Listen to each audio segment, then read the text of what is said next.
Star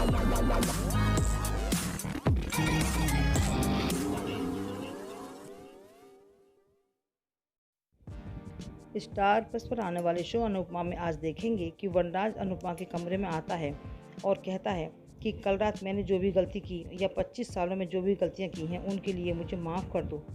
और कोई औरत होती तुम्हारी जगह तो मुझे कब का छोड़ के चली गई होती। आज तक तुमने और बा ने ही मुझे संभाला है। अनुपमा कहती है कि सच क्या है, कल जो तुम बोल रहे थे कि मैं तुम्हारे लायक नहीं हूँ, या जो आज बोल रहे हो कि मैं तुम्हारे लिए सब कुछ हूँ। अनुपमा जाने लगती है। वनराज उसका पल्लू पकड़ लेता है। अनुपमा वनराज के सामने खड़ी हो जाती है, फिर रोते हुए जाने लगती है। तभी वनराज कहता है कि तुम सच जानना चाहती हो ना, तो सच ये है कि मैंने आज तक तुम्हारी कभी कदर ही नहीं की। एक काम करो, आज तुम वनराज बन जाओ और मैं अनुपमा बन जाता हूँ, और मुझे तब तक डांटना जब तक कि तुम्हारी गुस्सा ठंडा ना हो जाए।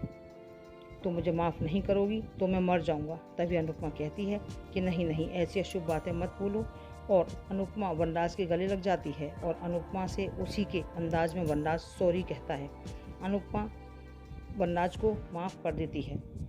काव्या बहुत परेशान है और वनराज को कॉल करके बुलाती है, और वनराज काव्या के पास जाता है, पूछता है तुमने मुझे क्यों बुलाया। काव्या कहती है कि अब तक जो भी कुछ हुआ वो मैं तुम्हारा नाटक समझ रही थी, लेकिन अभी ये सब कुछ नहीं चलेगा।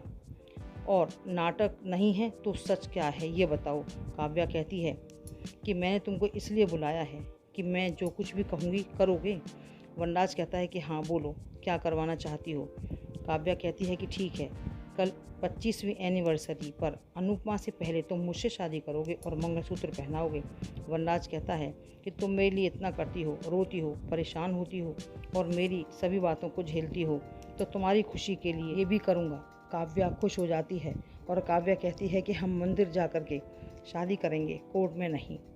काव्या से मिलकर वनराज घर आता है और सोचता है कि काव्या से शादी करना मेरी मर्जी है और अनुपमा से शादी करना मेरी मजबूरी, और परिवार के लिए अनुपमा ज़रूरी है।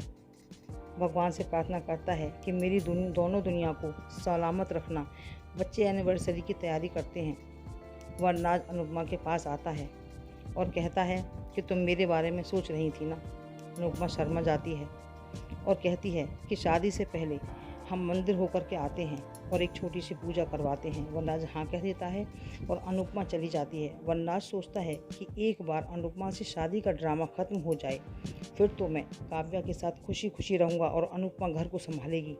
अब देखना ये है कि क्या अनुपमा वनराज की सच्चाई जान पाएगी, वनराज काव्या से शादी कर पाएगा।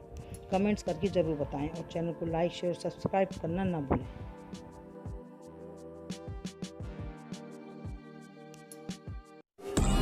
La la la la la la